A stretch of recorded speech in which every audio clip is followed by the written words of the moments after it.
Am I still frozen? No, you're fine. Okay. I'm still frozen? No, you're fine. Okay. Blame Best Buy. Do not blame me. Okay. Welcome on to the Black Column Podcast. I am Jabia, aka the Crew Philosopher. And I'm Shannon, aka I don't know yet, but I've been workshopping some names, so I'll figure one out. Wow. Yeah. So as you can probably see, Shannon is still dealing with her technical issues. And we're trying to help Shannon. This is getting very Make-A-Wish Foundation-y. With Shannon. I don't know. She has third world Wi-Fi. I don't know what to do. I don't know. Wait, am I still frozen? You're not frozen. You're like laggy. So like you'd be like you're freezing in these little weird positions. But yeah, so we're gonna pray for Shannon. You know, hopefully that she's able to get some first world Wi-Fi in the near future. So Shannon, how have you been, my friend? I've been okay. My Wi-Fi still sucks. I apologize, guys. My Wi-Fi extender was supposed to come yesterday and it didn't come. So, bear with me for at least another episode. But besides that, I've been good. I had a good Thanksgiving. Did you make your mac and cheese with the what is it, the wheat? Yeah. No. Actually, I think we used white noodles this time. I forgot, but it was good. Also, I want to point out something that I said last week. I said that I like warm potato salad, but I was thinking of pasta salad the whole time we were having that conversation. So I feel like I just need to clear my name because I was thinking about pasta salad and not potato salad. You know what? I was so happy when Shannon texted me that she meant to say another dish because it really had me questioning a lot of things about you. I was like, who's out here heating up potato salad like that? Not me. I'm not heating up potato salad. Yes. So we are proud to report that Shannon, it was a mistake. She is not that weird. So good. Now we have to take Shannon's case back to the Black Thanksgiving Board delegation. They have to re-rule because between her heating up potato salad and no milk eggnog, I think you said. Yeah, but I don't really think is eggnog even considered a Black thing. It's not, so I don't even think that counts. Yeah. It was more so that the heating of the potato salad and you with the wheat mac and cheese, but it's good. We clarified that. So other than that, you've been good? Yeah, I've been good. How was your Thanksgiving, Jabia? My Thanksgiving was okay. It was strange not having to deal with the usual Thanksgivingness of it all, right? So I'm used to a bunch of people in the living room, constantly having to give it up and go to the door, let somebody in. People ringing the doorbell all the time. So not having that was an interesting,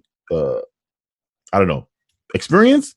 Other than that, we still had the same amount of food, maybe a little bit less, but we've been eating leftovers like crazy. So we had the same amount of food. We had some nice entertainment, or depending on what you consider nice. We watched that new Kevin Hart special. Okay. I fell asleep like 20 minutes in. I'm not sure if the special was that bad or if I had the itis. Either way, but yeah, it was I heard good. Mixed reviews about it. I heard it wasn't that funny. Look, from what I saw, it was not that funny at all. But Kevin, I just did a video on this, by the way, where I talk about that Kevin Hart is not funny anymore, and let me tell you why. Because he's not. He's not funny anymore. No, he's not. In his stand-up, maybe in his movies, with the right writers and stuff, he still is funny. But his stand-ups are not what they were when he first came out. Like he had 3 stand-ups back to back that were classics to me. They would, I'm a grown little man, seriously funny, and Laugh at My Pain. And Laugh at My Pain was the last one where I was laughing from like the start to the end. And that was back in 2011, which will make that 9 years ago. Right? Yeah, 9 years ago. Yeah. Oh my God. Exactly. Been that long. And so his recent stuff I haven't enjoyed that much. And I kind of get into my theory that as he's gotten more successful, he's less relatable. And unlike Dave Yeah. and like Chris Rock and Bill Burr, their comedy is based off of like social commentary, and so they talk about things that are happening in the world, and so yeah, that is relatable to me because I'm also affected by things happening in the world.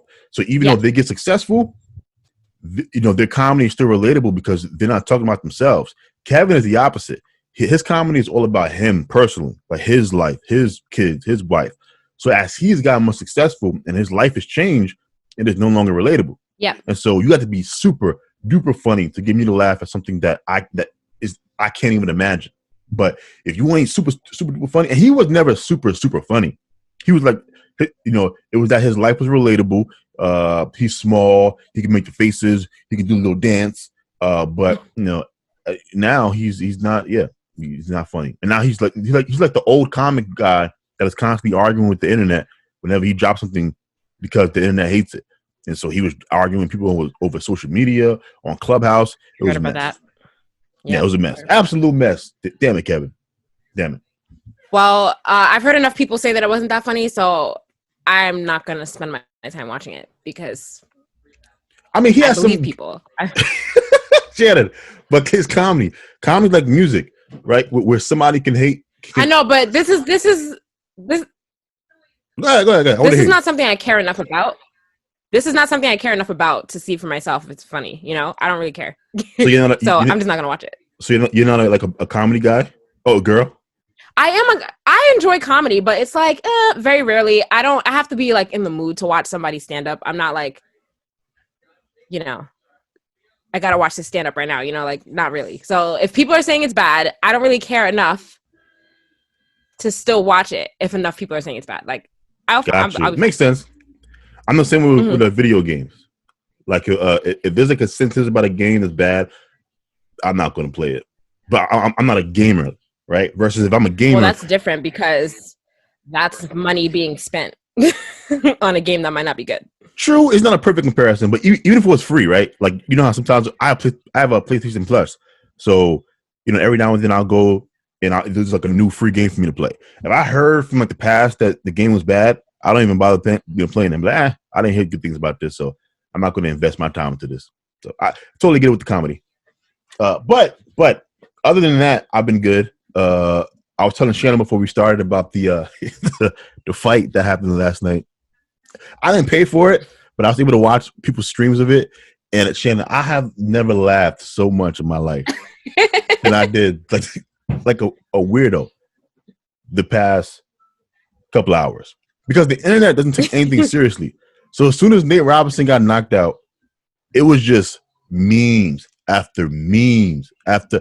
And I'm like, how do you people operate so fast? Shannon, they had the meme. So Nate's knocked out and he's on he's laying on the floor. And they put the Simba, when Simba's shaking Mufasa? Yeah.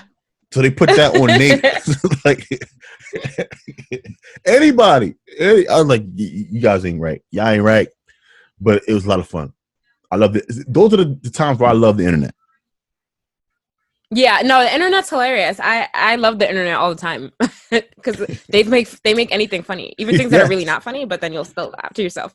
Oh yeah, back when that R. Kelly thing went on with the Gayle King. Yeah, when they put the hat on. All right, let's get started. We got 10 minutes in. So today for our monthly discussion, I want to talk about what did I text you exactly? Verbatim. I want to read what I said verbatim. Hold on. Okay. So I had told Shannon I want to discuss the disrespect of the black father.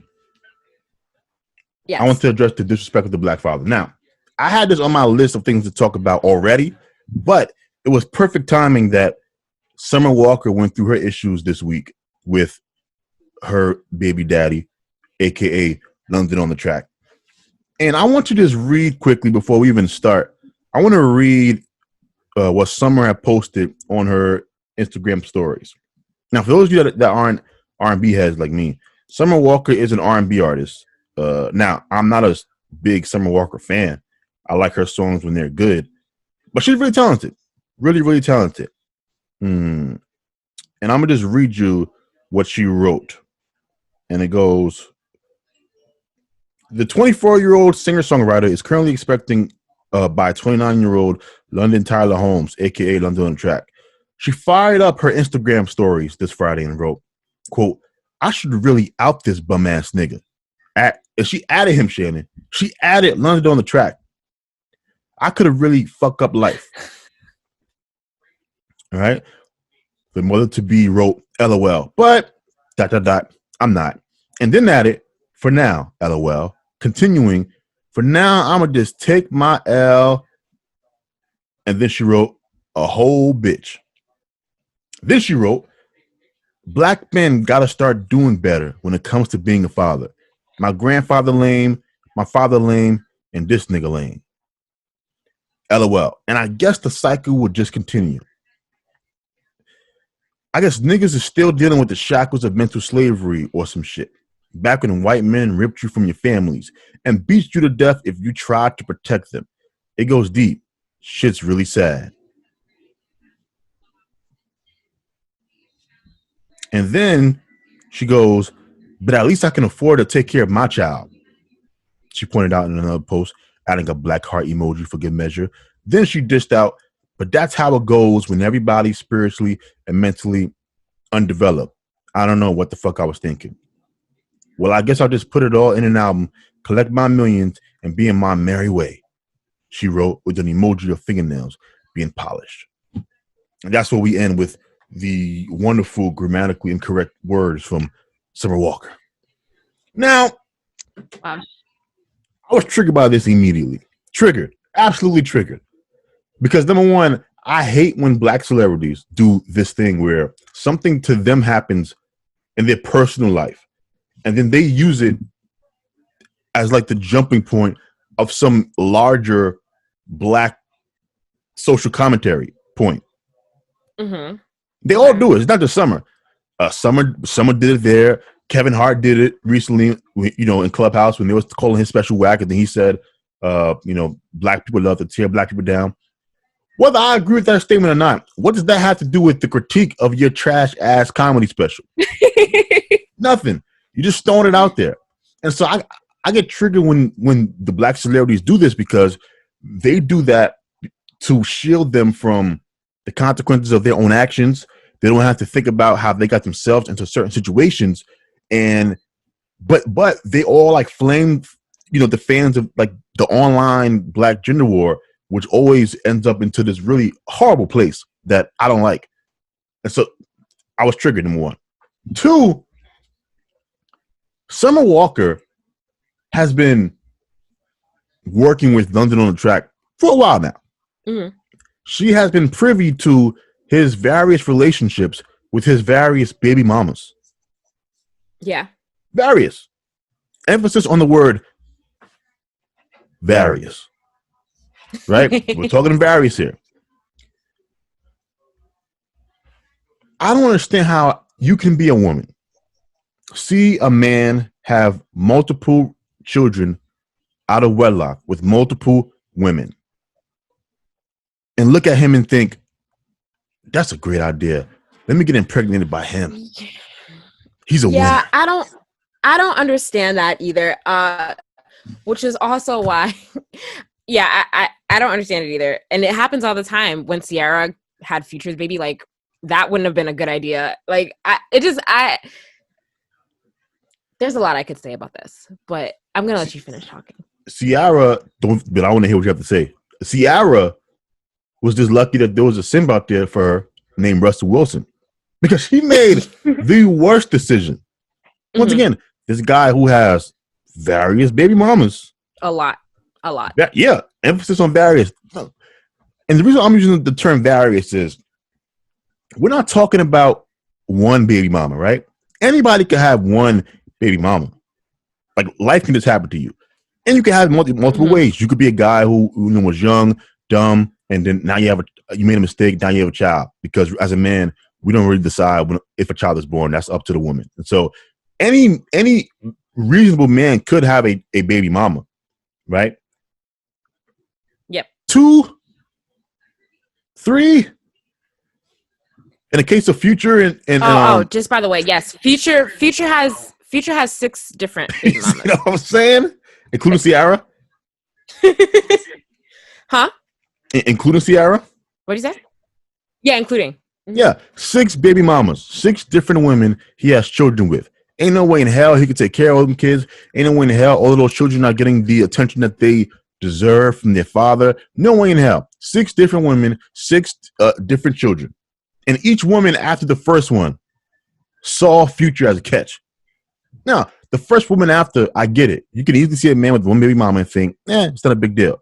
But whoever was the third, the fourth, the fifth, and the sixth, how?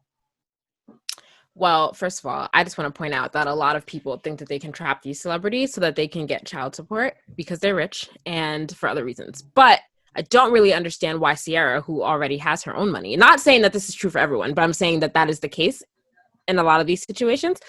Don't really know why Ciara would do that, though, because she has her own money and she doesn't need to trap him. Maybe she genuinely loved him and she thought that he was going to be different, but it's hard to say, really. That's why this is worth a discussion because, like, to your point, Ciara did not need Future's money. She didn't need Future to do it, to for any type of compensation. She's Ciara. She probably wasn't loaded or rich, but she's put like this. Ciara was never going to struggle on some money, and even if she did want to trap somebody, how in God's name did you decide Future? She could have trapped anybody. Future, and this is why I want to have this conversation. When London says that black men got to start doing better when it comes to being a father, and how her grandfather was lame, so I'm assuming that he wasn't involved. Her father was lame, and now the guy that she picked is a lame.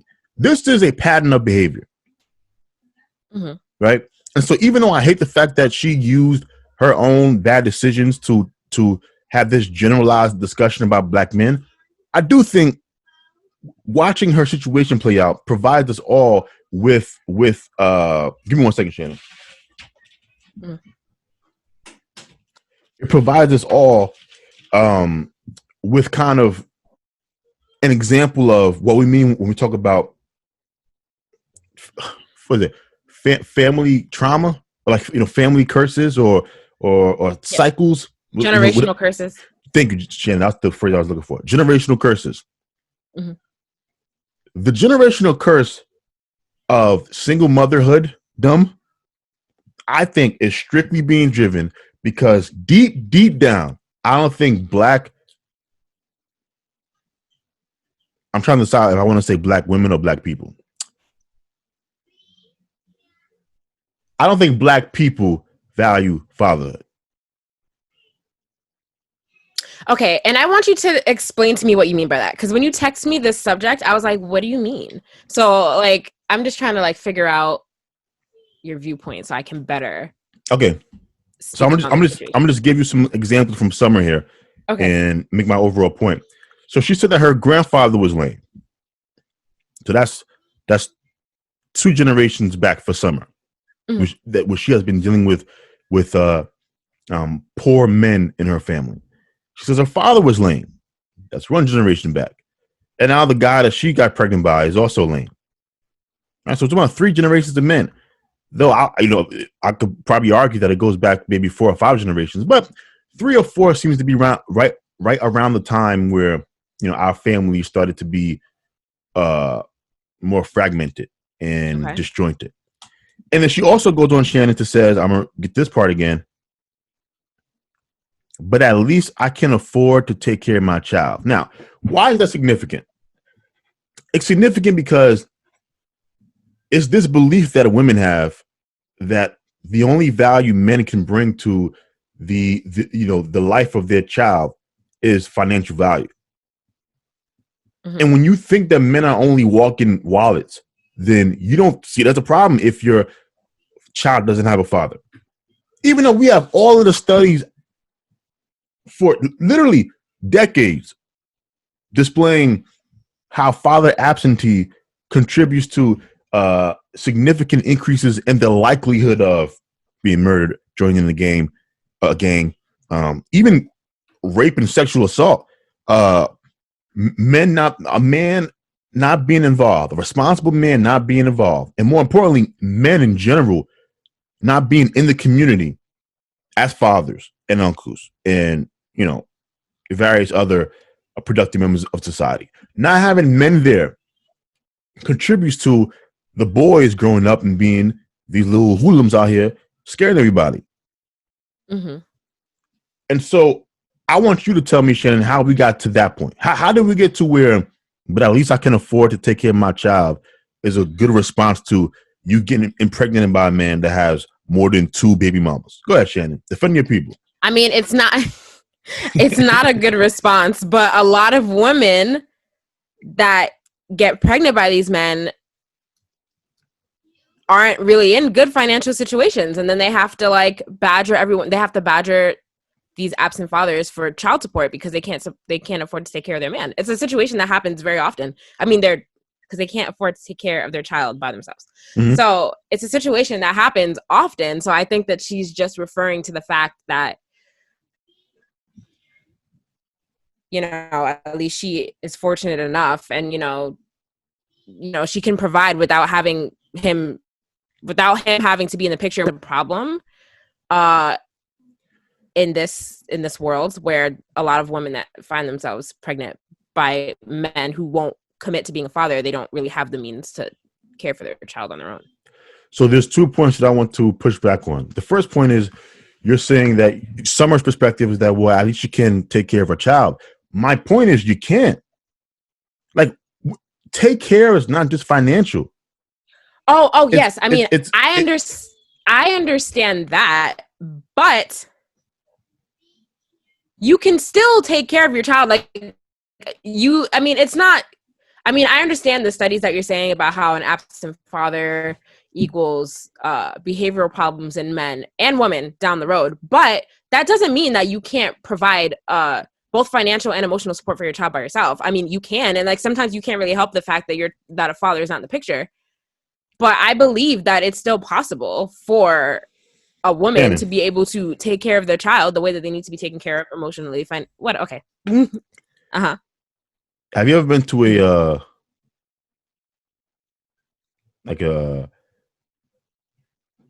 an animal carnival show? What? A circus? What are you talking about? Yeah, a circus. Okay. Yes, I've been to a circus. A circus is not synonymous with animals, so that's why I said an animal carnival show. Okay, but what is an animal carnival show? What is that? No, I'm saying it's like, because circus is, you don't need animals for a circus. That's what I'm saying. Like, okay. So make your point. Okay. Whatever. Have you ever been to a circus with animals? With tigers and bears and you have? Yes. Okay, so tell me some of the things that you've seen them do with the tigers. I don't know. They make them jump through fire rings. They ride around on a horse with a hula hoop, and then they follow them around. I think that's one thing that's yeah. Some places they have them on top of balls and a bunch of different things. Right. So yeah, Shannon has admitted on this show, The Black Column, that she has seen tigers jump through rings of fire and sometimes stand on balls. Shannon, is a tiger meant to jump through rings of fire or stand on balls? No, but what is the point? So just because here's the point. Just because you can do something doesn't mean that is what you were designed to do. In fact, take it a step further. We are the only group of people as African Americans that try to justify this like 70% single motherhood childhood rate that we have. Like, it's okay. A mother can raise her child by herself and give him, what he needs. It don't even matter that the father's not involved, right? Meanwhile, we're the only community that has the high levels of single motherhood in this country. We also are the only community that have the high levels of crime that we have, out of all of the various minority groups. And no one else is out here trying to downplay the roles of men in their community. I don't hear this from Jewish Americans. I don't hear this from Asian Americans. Okay. What you just said, a mother could, she can, provide and give her child. Yeah, but I'm not saying that people are choosing to do that. I mean, most of the time people are not choosing to do that. Most of the time, are. What are you supposed to do if the father of your child is absent? What are you supposed to do? But Shannon, this is my point. Our cavalier attitudes towards men not being important leads us both as men and women into making horrible decisions. For example, because women don't really value fatherhood,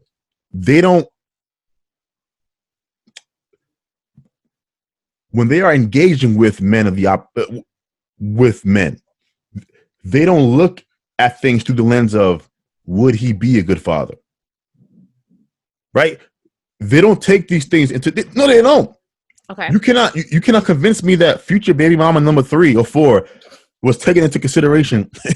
If this guy an involved father. Well, okay, yes. That is true. That is true in some cases, not all, obviously. Yeah, but see, here's what I'm not gonna do with Shannon. Shannon is trying to spare you guys' feelings. I'm not. No, I am talking about the rule. I don't care about the exception of the rule. I don't care that every now and then a single mother is able to raise a black man that goes to Harvard. I don't care. I'm speaking about the rule where the overwhelming majority of single mothers that raise black men that are father, they are raising underdeveloped men. Underdeveloped men. And we all know it. No one wants to talk about it. We want to talk about therapy. We want to talk about all this other stuff. But no, we don't want to talk about the fact that here, you know what? We have all of this data that suggests fathers being in the home can literally mean the difference between your son raping somebody and getting a degree from a 4-year institution. I don't think it's so much about fathers being in the home. I don't think the father needs to be in the home, but I feel like even if the mother and father are not together, it's about the father being present in the child's life, not about the father being not so much about it being like a tight family unit. But if you're not together, then at least it's about the father making a conscious effort to be in. So you don't believe in family units? Important. I do believe in family units, but I'm just saying, if a family unit is not possible, I don't think that is what is causing these underdeveloped men, as you say. It's about the father's effort to be in their child's life if they don't happen to be in a complete family unit. So if you're not in the household with your child and your child's mother, then of course you should make every effort to be as involved as possible. But that's not what the data says as far as the effect that it has on children, which makes sense when you think about it, because you wouldn't make that argument the other way around. I know you wouldn't. What do you mean? You wouldn't make the argument that it doesn't really matter if a mother is in the house with her child. All that matters is if she's trying to be active in her child's life. You would not make that argument. You would have said that it is extremely important for children to be raised by their mothers. I wouldn't have said that, actually. I wouldn't. So you don't think it's important for children to be raised by their mothers? All right. I think it's important for children to be raised by either parent, but I'm just saying, for whatever reason, if the mother is not, like, if a child is being raised primarily by the father and the mother's not in the house, if she's making an effort to be in her child's life, for whatever reason they're not in a whole family unit, then that's the important thing. But you don't think that so you're saying you don't think that, you're saying as long as the mother is involved, you don't think that there's going to be a difference in the outcome of the child if she lives with the child in the house or if she's outside of the child, if she's outside of the house. Is that what you're saying? I'm not saying that the outcome won't be different. I'm just saying that I feel like the effort of the parent, either parent, whoever is not in the home, making an effort to be in their child's lives is important, rather than somebody not being in their child's, rather than the family unit being broken up and that parent, whoever's not raising the child primarily, if they're not in their lives at all. Like, if they're not making an effort to see their child, if they don't care about their child, if the mother or father has to fight with the other parent in order to get them to spend time with their children, those type of people. There's a difference between those two levels of parenting. I agree, but that's not the point. The point is, we do that now. Your line of thinking is the predominant thinking in Black society, which is why we're all fucked up. People believe that. What do you mean? Because, Shannon, people believe, like, your attitude is, I get together with a guy. If it doesn't work out, that's fine. As long as he, try to spend time with my son or But daughter. sometimes things don't work out. You can't guarantee that someone's going to be around forever. No, of course not. But the rates of single parenthood that we're seeing in our community are not all. It's not even mostly things you can just work out. When we talk about 65 to 70% single motherhood dumb, that is not an indication of these were just relationships that just didn't work out. No, you have a dysfunctional community. Okay. You have widespread dysfunction because other poor people of color have significantly higher rates of marriage. And it's part of what allows them to climb the social ladder, especially when you talk about African migrants, African immigrants, and Asian Americans, poor Asian Americans. They're able to climb out of these, the lower middle class into upper middle or upper class because of the family structure. You're able to bring in more wealth. You don't have to spend as much money on childcare. The fact that the father is there to instill discipline into boys, which is extremely important, especially when they go through those teenage years. We don't have that. Okay. And it doesn't seem like people are always saying what you say. Oh, as long as he's around, I don't care if he's not in the house, right? But where's the conversation going to flip to? We need to start having families again, intact families. Put more into your decision making. Yes. Okay, I agree. I don't think you value fatherhood, Shannon. What are you talking about? What are you talking about?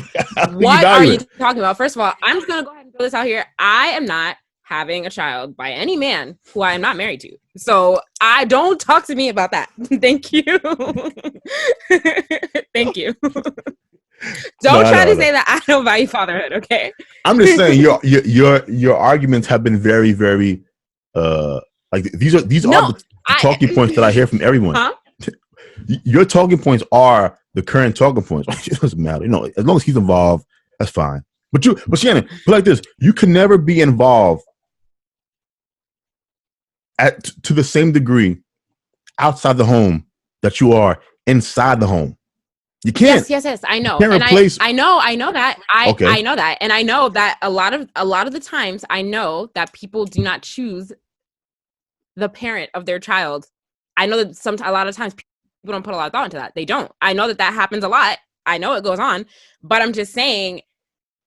I mean, I don't really know what we would do to change that. I don't like what do you suggest we do to change how people are selecting the parents of their child? We have to start having conversations about the value of men. We don't respect men in society. We don't. We view them as, think about this, Shannon. Every comedy that you see on TV, right?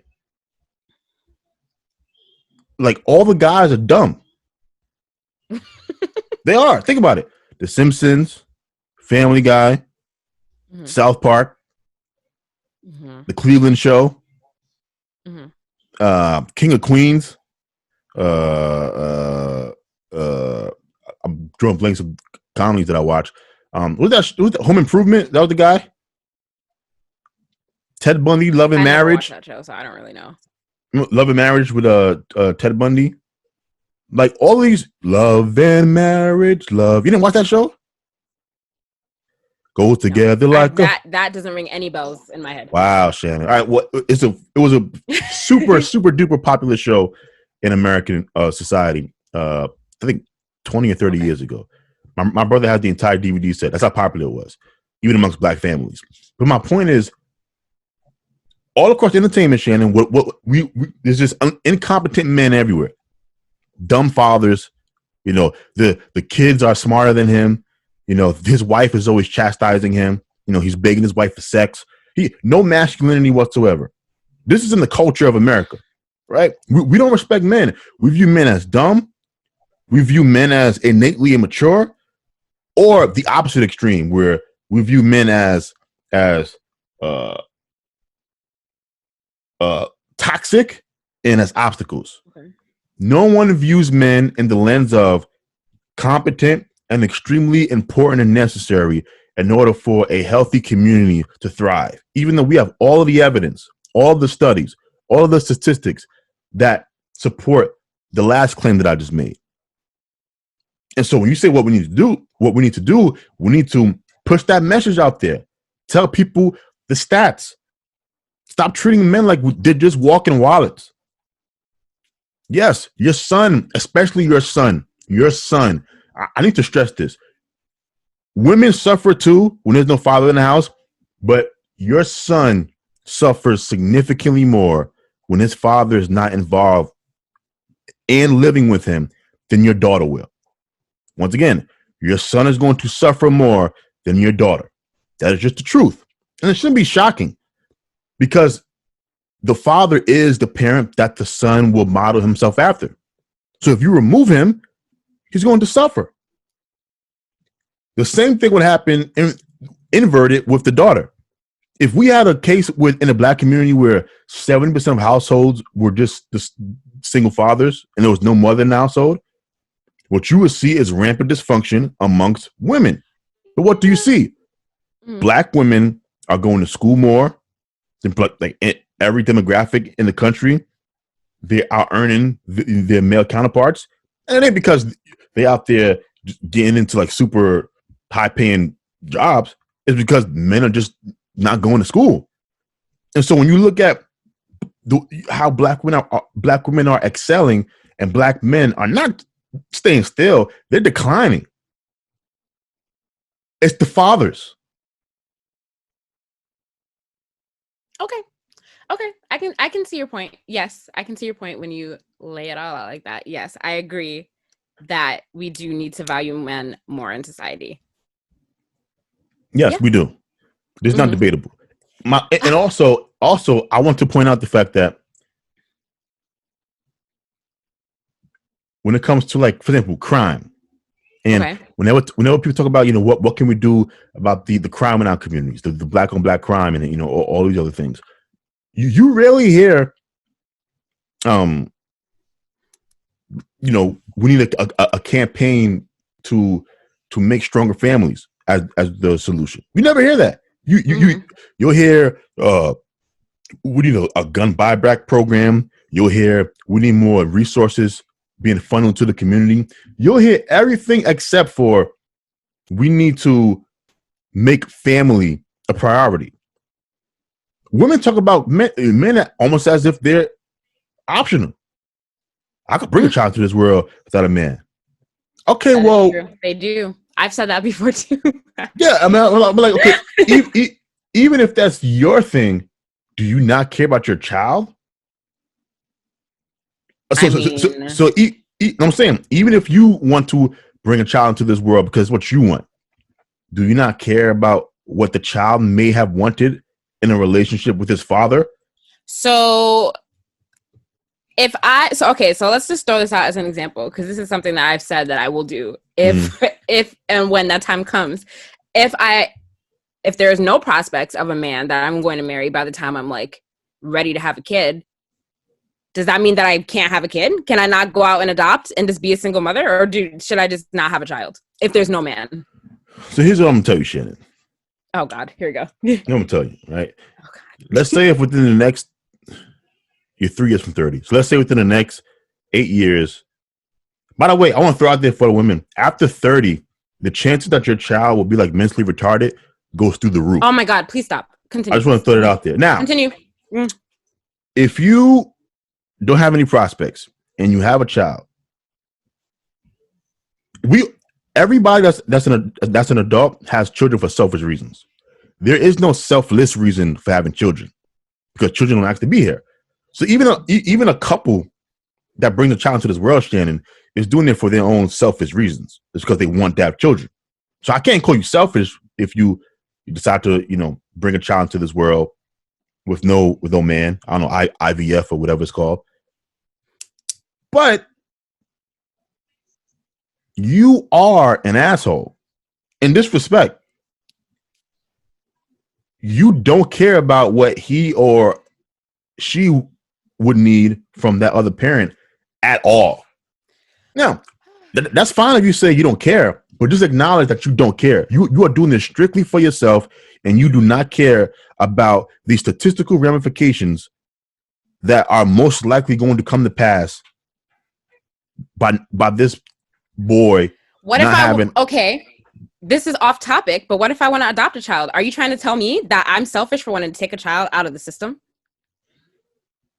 Do you think that they would have a worse? Do you think that their life would not improve by moving from foster homes or wherever, or homes in general, to a single parent home? Am I not doing them a favor? Are you wealthy? If I'm wealthy, if I have the means to take care of a kid by myself, is what I'm saying. So in your scenario, you are a woman with means. Yes. Yeah. So once again, you're playing degrees. Okay. Compared to his awful living in a group home or wherever, yes, your single motherhood with your money would be an upgrade. But once again, I'm not playing this game with you.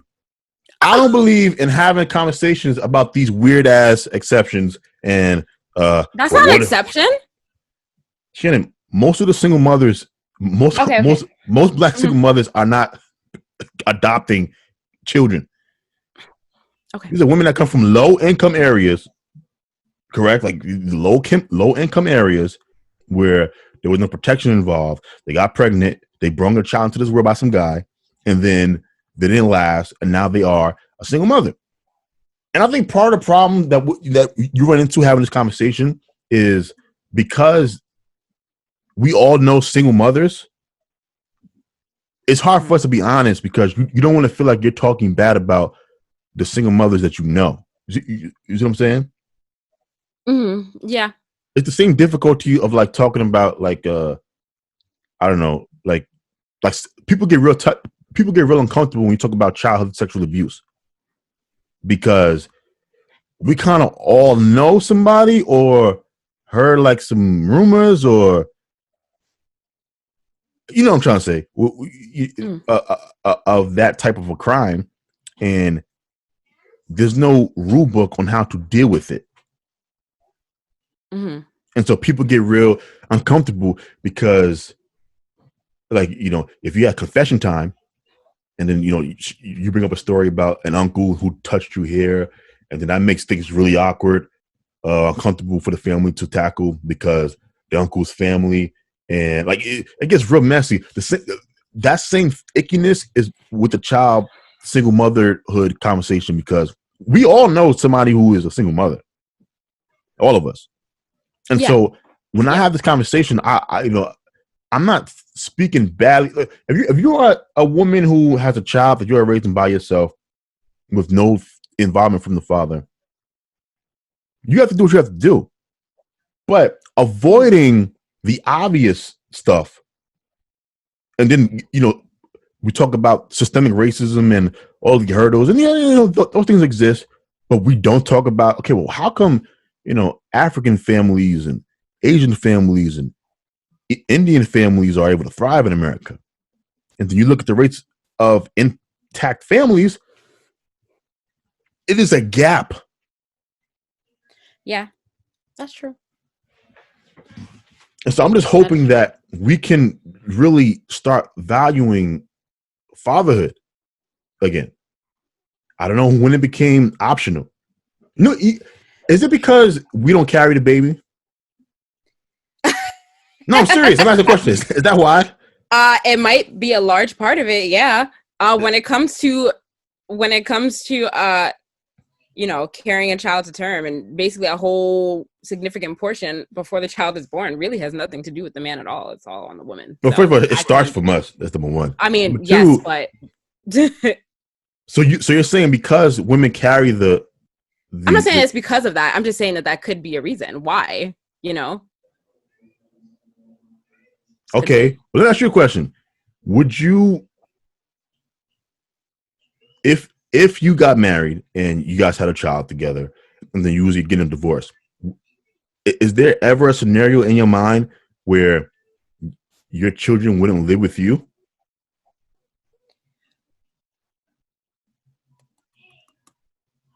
Well, no. I mean, I would want my children to live with me, or it would just be like, but like, if we had a divorce and like we're still on good terms, then I would want a joint custody situation. In a joint custody situation, technically the kids are with the parent an equal amount of time.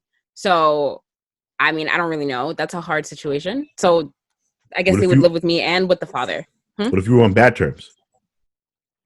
Well, that is when if we're on bad terms, then yes, ideally I would want my children to live with me. But that's a whole can of worms, huh? Why? He's on bad terms with you. I don't know. This is a very bad hypothetical situation to put me in because I don't know like what. Yes, it is because I want to know why you made that distinction between if we're on good terms, we can go 50-50. If we're on bad terms, then I want the kids with me all the time. But like, what does that have to do with the kids? It doesn't have anything to do with the kids. I mean, I guess it all depends on where they want to go. Like if I was in that situation and the kids were like, I want to live with dad, then okay, I'm not going to force them to live with me. I don't know though. It's hard to say. I'm not a parent. Okay. I'm not a parent, so I don't know. I don't really know what that situation is like. And I'm not going to try to pretend to know because I feel like that's a whole thing. Yeah, it is. Yeah. I'm going back to my original point. I don't think Shannon really respects fatherhood. Yes, I do. I literally just told you that I'm not having a child with any man I'm not married to. I get that, but that's different than you respecting Black fatherhood. I respect Black fatherhood. What do you mean? I don't think so, Shannon. I don't. How do I not respect? How? Why not? Because you said multiple things today in which you sound like. I'm being honest. You sound like. Of course, I respect Black fatherhood. I grew up in a home that is very much a whole family unit. I have a father who's present in the picture that I am with all the time. Of course, I value fatherhood. So you don't think a small piece of you takes your father for granted? What do you mean? But that doesn't mean I don't value fatherhood. I'm just saying. Don't we all take our parents for granted in a way that's subconscious? No, Shannon, that is a you problem. Oh my God, I'm sure that is not a me problem. I'm sure that it's not a me problem. Thank you. Do not try to put it on me. Thank you very much. All I'm saying is, look, I have sounded like somebody who values fatherhood. Shannon is not. My second point is, I'm just being honest. No, that is not true. Okay, Shannon says it's not true. I says it's true. Let's just move on. It's not true. I'm just trying to speak on and probably relate to what other people are feeling who are in that situation. I'm not saying that I don't value Black fatherhood or that I would do the same thing. I'm just trying to relate. Thank you. All right. So can we hit the what are the solutions portion of this? Because sure. I do have some solutions that I want to hit people with. Okay, go ahead. Number one, we need to push condom use to the 10th degree. I mean, of course. Yeah, no, it sounds like an obvious thing to do, but we don't do it. Mm-hmm. Right? Like, you remember sex ed class in high school? That was an awful class. I've been saying for a long time that sex ed should use real naked bodies, and this is not controversial. In other countries, they do this. On video, they show a real penis and they put a condom on the penis, right? We need to do that here, right? Okay. It is extremely awkward. I'm telling you, the first time as a guy when you try to put on a condom is always weird because, first of all, like in class, it's like a perfectly lit room and you're doing it together. It's not a real session that you would or scenario you would be in real life where it's dark or dimly lit. You take take off the condom and okay, which way does it roll? How do you know that? Should you remove yourself and go? Like, we need that class being taught to the nth degree. So we need a robust sexual education program. We need complete access to a variety of condoms, right? And so our first thing should be kind of allowing reckless people to live in the world where they don't produce children. Birth control also needs to be birth control is pretty accessible now, but it needs to stay accessible. Continue. Sorry. Yeah, I mean, whatever. That too. Also, no, I'm saying condoms are just easier to do because I can do that now. Versus, no, I'm saying birth control. You have to involve a doctor. I'm saying condom use. All you have to do is give information in the item. Versus, birth control. You need to probably legislation and doctors, whatever. So that's number one. Number two, we have to bring back those classes in high school where you had to like, keep an egg for like a week or like a month without. It represented a baby and you had to keep it alive. Bring those back. Yeah. Why did those leave? I don't know. I wasn't aware that they left. I don't really know what goes on in the education system now, so I don't know. Yeah, but no, I feel like that is a good project that I see it a lot on TV, and I think I did it in high school too, but I feel like we didn't do it to the degree that I see on TV. No. I think it needs to be like a very, yeah. No, we had dolls. That would be a good, And I treated my doll horribly. I would keep it in a locker. You know what I'm saying? Like, it wasn't realistic. The egg thing is perfect because it's an egg. Like, you can't be reckless with an egg. You have to be attentive. You have to keep the egg with you almost at all times. And they crack easily, right? You have to wrap it in like, some sheets and stuff when you get on the bus. Like, you have to be more meticulous with an egg than you do with a doll. Yeah. And so we need to bring those classes back everywhere. Keep the egg alive. Pair up to a parent. Bring that back. And also really push the studies, I think. I don't think people know the studies on fatherhood absence and how having a father involved with your child's life can mean the world. Mm-hmm. If people knew, I think they would be more, especially women, I think they'd be more selective with the men that they engage with in general, but especially once, when you start talking about unprotected sex and things like that. So I think doing those three things could really change how fatherhood is viewed in the community and help us get out of this cycle where people are just having kids at the, you know what it is? Having kids is too easy. Everyone can do it. Yep. That's the problem. What do you mean, though? What do you mean? What do you mean? What do you mean having kids is too easy? Anyone can do it. Explain that. I mean, I guess anyone could have a kid. I can have a kid. I don't have a house. I don't have a well-paying job. I don't have anything that I would need to raise a child, but I can have a kid because I'm a man with sperm and a penis. Yeah. So that's what I mean. Like, anyone could have a child. Yeah. It's true. It is true. I agree with you. I agree that there does need to be better outreach to people in high school. It needs to start there. There needs to be better outreach and better education for stuff like that, because a lot of people don't take into consideration like who they're having a kid with, and everything might seem great and dandy at the time, but you have to. Which it never does, by the way. I reject that premise. You have to take a lot of other things into consideration. What? I reject your premise that most of the time it's a scenario where things were rosy and dandy, and then, oh my God, he changed after. No, he didn't. No, I'm not letting people escape with that. Sorry, Shannon. I mean, I wasn't trying to say that. I was just saying that people may think it would have been different, and then it turns out to be different than what they thought it was going to be. I'm gonna read you some social statistics on fatherlessness, Shannon, so that you can value fatherhood. All right, you ready? 90% of runaway and homeless children are from fatherless homes. That's from the National Institute of Justice. The percentage of a rapist. Oh, wow, this is crazy.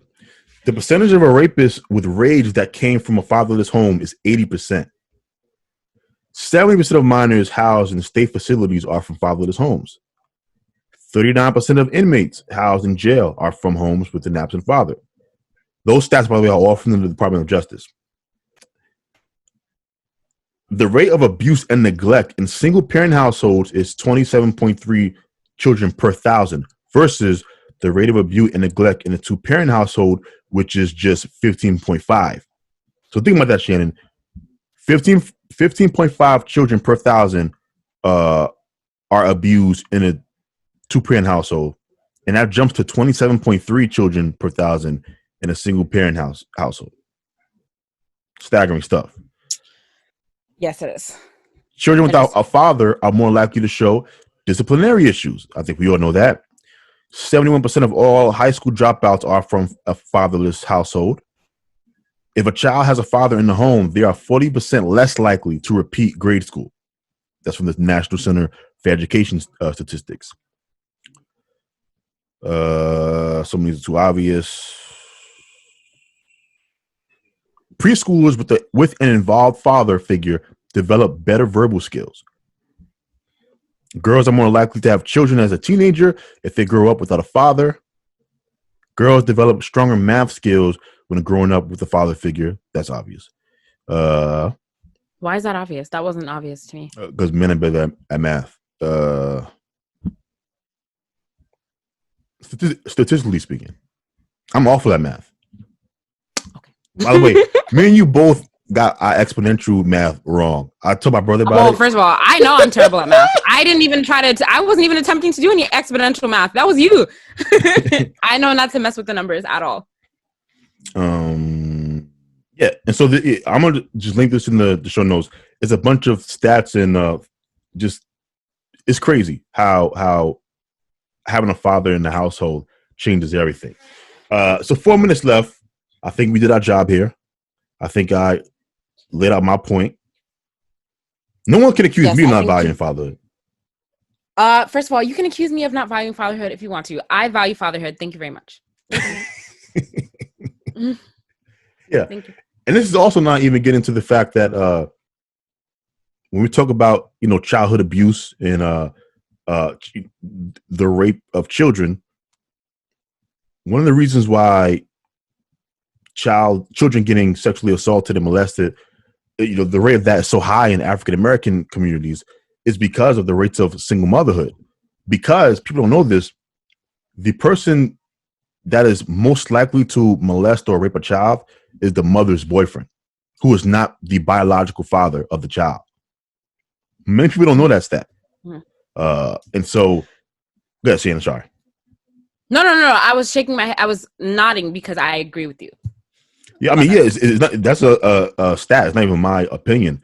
If people knew that. Well, yeah, I know, but I'm saying like I knew about that. Yeah, I knew about that yeah. stat. Yeah, so it's usually the mother's boyfriend who is not the biological parent of her children, and that's also one of the reasons why it's very important for us to push that point that we need intact families.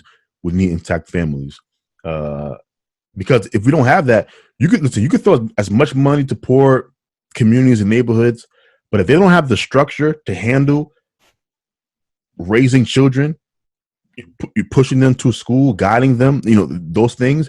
It doesn't matter how much you're just wasting your money. You're just building, this big social net that they're going to live in a perpetual cycle, like Summer Walker, and they're never going to get out of it. So value fatherhood, especially Black fatherhood. This was a great show. Yes. I want to thank you. You know what? I'm going to, Go ahead. What? I'm going to secretly say that I hate when you choose the topics because you choose topics that you know what? Never mind. I don't even know why. No.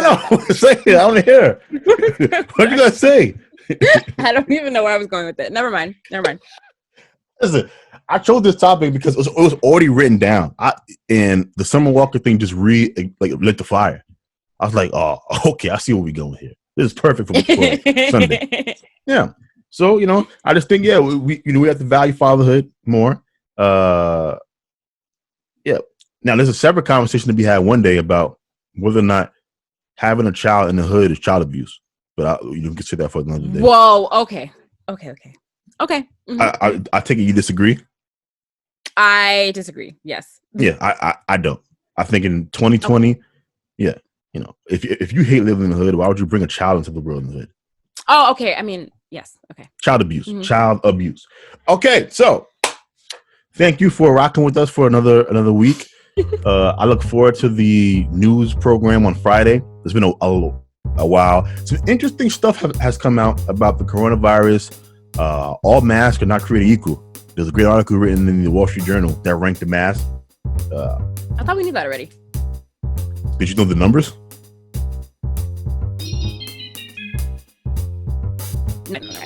Yeah, it's a big drop off between like surgical and cloth that I don't think people know about. And I think it should be this is the information that you need, but no one's talking about it. We have the actual effects of the vaccine. Yeah, man, it doesn't sound fun to take. So, I actually didn't see anything about that. Ooh, yeah. Okay. Let me look that up. Yeah, after this is over. Yeah, so we have that news as well. Yeah, and it seems like Trump is finally going along with the transition process. So Biden is going to be the president-elect for sure now. It's not that hurdle anymore. And so all of the news has come out, but basically nothing too crazy. Things have stayed mainly the same, and it's going to be that way probably until Joe Biden takes office. But yeah, we look forward to keep you guys informed. Thank you for rocking with us. All of our information will be in the show notes. We will see you guys on Friday. Until next time, guys. Bye.